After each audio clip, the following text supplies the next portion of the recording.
Hey there, my name is Rebecca Cafiero, and this is our Momentum Monday. I am super excited about this training because it is all about price objections. And I think that there's so many people that are really uncomfortable or have poor mindset around money, and so they get price objections often.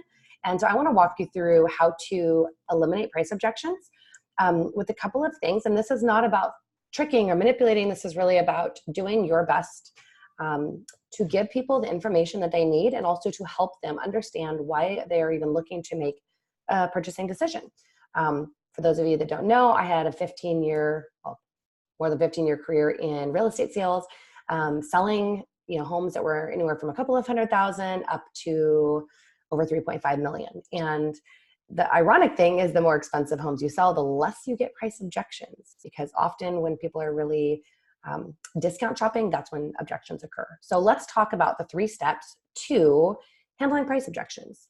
So the first thing is understanding the pain points. Whatever your product is, we're going to talk about Isogenics here, but I'm going to give a couple of other examples, is price is never too high if the value is high enough. And so if you are trying to compete on price, one, you're doing a disservice to the person you're potentially giving a life-changing transformation to, because you won't give them one. And also you're devaluing not only the product, but also your own time. So the price is never too high if the value is high enough. And what I mean by that is, imagine you told someone like, hey, I can help you feel better for $5,000. And they're like, whoa, that's way too expensive. If somebody pulled up in a Ferrari, $250,000 car, and said, hey, I'll sell you this car totally fine, I just need cash right now for 20 grand. That person who said 5,000 was too much would somehow find the $20,000 to purchase a $250,000 car, right? Because why? Because the value of that car is so much higher than that price was. So this applies to anything. So if you have not understood the pain points or the person's motivations, then you have not actually built the value, because you need to show, here's your pain points and here's how those can be addressed. When you can do that, price becomes irrelevant. So understanding pain points for Isogenics would be understanding what they're really looking for. And so I like to ask people, what are you looking to improve? And they'll typically give you a few things like weight loss or more energy. And then I'll just say, I've got some other things that people have often experienced improvement in. I would love to see if these are areas that would also be an added bonus or an added benefit if they improve. And then I'll just run through everything I know is capable or possible with Isogenics. So mental clarity, lack of cravings, convenience and time savings. What else? Clear skin, stronger hair and nails, better digestion, less tummy troubles, all of these different things. And by the end of it, when you've painted this picture of what the real after is, which is like, yeah, you might lose you'll lose the 20 pounds, but it's more important. You're going to feel like thriving vitality. You're going to feel like the best, healthiest version of yourself. And in addition to the pain points, when you really determine how do they feel before, what does that before picture really look like? Not just the physical, but like, what does that look like when they aren't feeling mental clarity, when they're not feeling energy, when they're feeling puffy and overweight?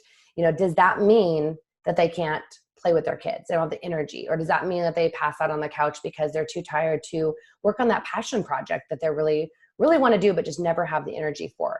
And so the after is not just, yes, they're going to look sleeker and more fit and, be happier and more confident in their body, but it's that they'll have that thriving energy and vitality to be able to play with their kids and to be able to have the extra energy at the end of the night to work on the book or the podcast or whatever it is that they're really excited about. That's the after. It's not just the body, it's the life. And I'm going to give an example of all this in real estate and actually Peloton, since I just got off a Peloton workout.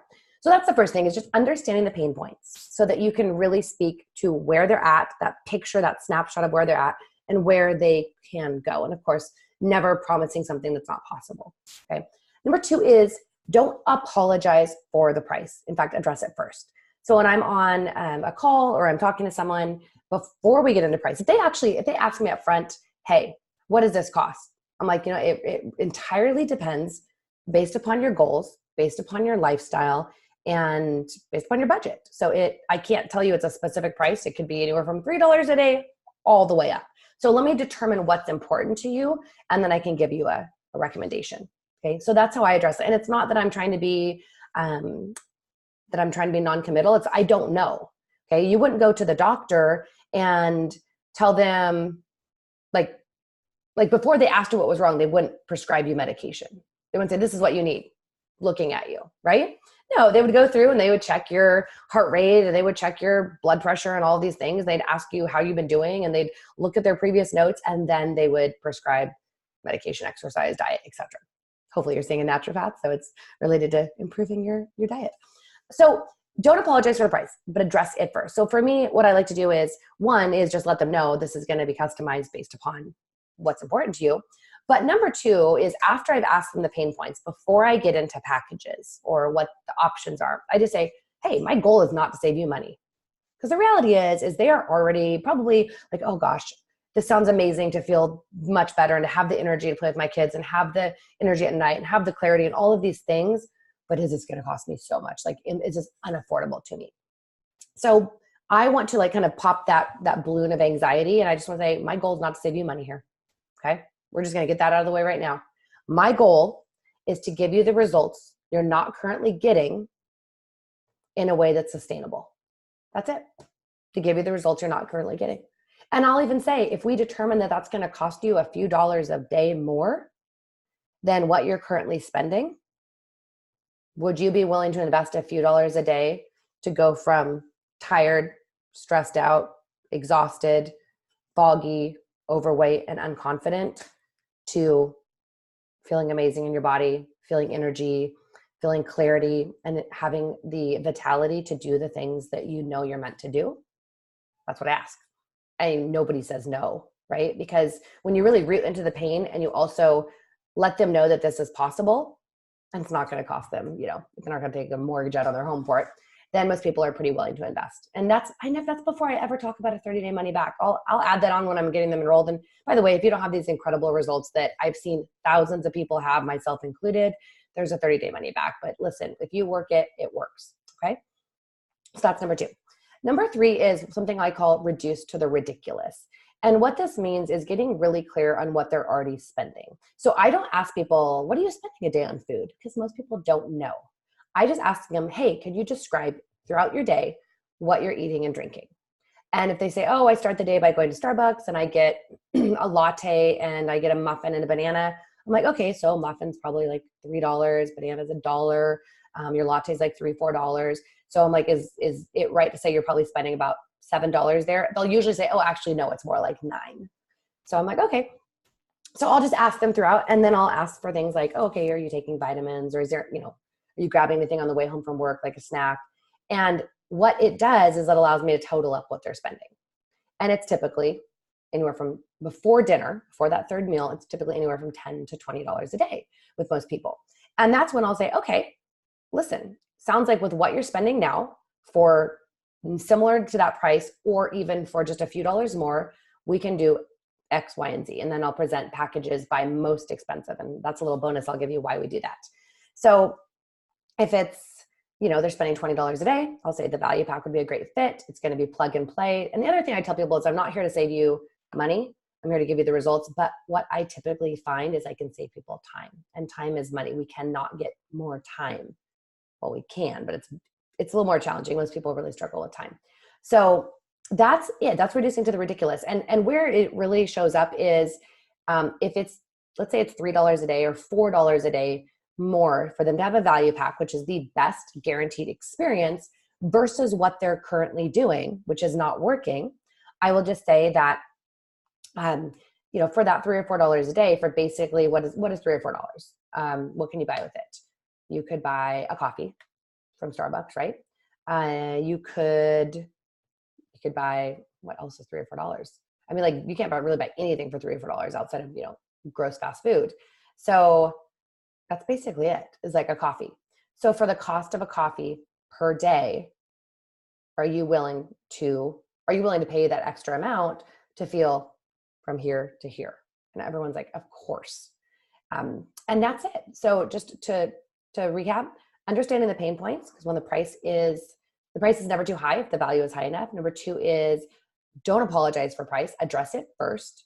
Number three is reducing to the ridiculous, really figuring out like on a daily basis. Because if you're like, oh, well, this is going to be $120 and more a month than you're spending, they might be like, and I always tell people, this is not on top of what you are spending. This is a reallocation of what you are spending. But I don't go over the $120 because it's really about daily. Most people are purchasing their food daily, not monthly. So we have to understand the difference in the habits and how we present to them. And what was that bonus I was going to say? I don't remember. So let me give an example of this in real estate, for example. So somebody would be walking into my community, and I worked for a builder that was one of the best builders. We're not a cheap builder, right? Our homes were more per square foot. And we'd have people that came in and they'd say, well, first I'd understand pain points. I'm like, tell me a little bit about why you're looking for homes. Okay. Because they would usually give the information. It would be, okay, we're having another kid, or we're downsizing, or we've got a relative moving in, or, whatever. But it's going to tell you the pain points. Like, our house is too small. And I say, okay, great. I'm like, well, what do you love about your home now? So I wanted to know, like, what do they love? What do you not love? Like, is it the fact that you only have 2 bathrooms and you need a third because you got 4 kids? Or I would ask them, like, what have you already looked at? What did you like? What did you not like? And that would start to help me start to understand what they were really looking for and what they really didn't want. So understanding those pain points. And then next, I would get in front of that objection about our houses being more per square foot. Because I knew they could come in and they'd say, oh, well, you guys are $200 a square foot and this other builder is $150. Like, why are you so much more expensive? Or you're just expensive. I would get in front of it and say, now listen, if you're looking for the cheapest, I like to use the word cheap because when it's cheap is a negative connotation. Nobody wants to be cheap, right? So if you're looking for the cheapest thing out there, we're not your fit, okay? We're not building the biggest box for the cheapest priced. But if you're interested in value, you're in the right place, okay? And some of that is with word psychology, but it's also very true. Like, if I tell people with Isogenics, I am not here to save you money. If I would tell you to go eat top ramen. You could eat that for $3 a day or less, maybe $1.50. I don't know. I don't eat top ramen. And then they're reducing it to the ridiculous. So let's just say that somebody, I used to love doing this on view lots. Somebody was like, oh man, I'd really love to have a golf course lot, but it's $40,000 more than the lot that looks into another house. I'm like, okay, so difference in the loan on that with what they're putting down is going to be about $150 a month. Okay, that's the difference in price. I'm like, $150 a month, and we divide that by 30 days. So about $5 a day. So I'd say, like, do you guys drink coffee? I've always used coffee as an example, even though I've never been a coffee drinker. Do you guys drink coffee? You do. Okay. Well, and you drink it together, or if you're running out, you grab coffee at Starbucks, So they're spending $3 each minimum, right? $3 or $4. So they're spending $6 to $8 a day on coffee, plus the time to stop at Starbucks, which you don't get time back. And I would say, well, would you consider, instead of going to Starbucks, having your coffee at home on the back patio, enjoying that view? That's where you could save the $6 to $8 that you're spending on coffee. You would literally save that, have it at home, enjoying that view, and that ends up negating the extra money to have that view lot. And they don't create more view lots. So that's one way that I would reduce to the ridiculous. Let's also use this for Peloton, which is, I'm just a total Peloton fan. So understanding the pain points. Like, what were my pain points? What did they ask me when I purchased my Peloton? Is actually purchased mine used, but normally going to the store and they'd be like, well, why do you want to work out more? Well, I want to work out more because I want to be more healthy. I want to be more fit. I want to be stronger. Okay, well, what's keeping you from doing it now? That's the real pain point. It's not just the way I feel, but what is stopping me from doing the thing that I know will work. With Isogenics, they often don't know what will work because they've tried everything. So I'm like, well, because I have 2 young children, it's really hard in the mornings to get out of the house. Like, I don't usually have coverage. Also, it's a lot of time to go to Soul Cycle and to drive 15 minutes each way. And then an hour class is an hour and a half. Like, I really would like to be able to get a workout in 20 to 30 minutes. Like, done beats perfect. And then lastly is cost, right? It's $25, $30 to go into Soul Cycle and rent the shoes, all of that. And I would like to do something that over the long run is less expensive. So that would be understanding the pain points, childcare, time, etc. So number 2 is they do not apologize for the price at all. They're not like, oh my gosh, this is really expensive, but it's so worth it. No, they never say that. They say, amazing. Like, this is what you're going to get. Everyone loves Peloton. Like, the Peloton retention rate is 99.8%. It's like unheard of. It's like a cult following. So they're just like, you're going to love it. And like, everyone who buys our bikes, the retention of people using their bikes is higher than any gym. I'm like, ooh, right? And then number 3 is reducing to the ridiculous. Okay, so if you were able to ride whenever you wanted, you could ride with your kids there. You could do a 20 or 30-minute ride. How often would you ride? Oh, I don't know, 4 days a week. Okay, great. Let's just say 200 rides a year. Okay. Now, what would I be paying to go ride at SoulCycle? Well, minimum, if I'm saying $25 a class times 200, what is that? $10,000. This is where, you don't have to be good at math for this. You just have to have a calculator. So if I was paying $25 at SoulCycle, well, I buy a package. Let's just say I'd be paying 20 times 200, $4,000, about double the price of the Peloton. That's in 1 year. Now, if I rode less, maybe it would take 2 years to pay for itself.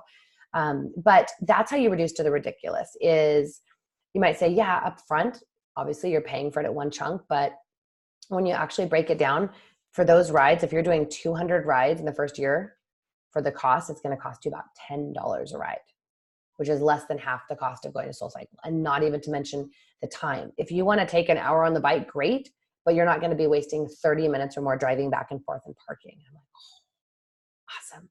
And I also don't have to care about what I wear when I work out, which when I go to SoulCycle, I want to look kind of cute. And at home, I'm like, let's just get this workout in.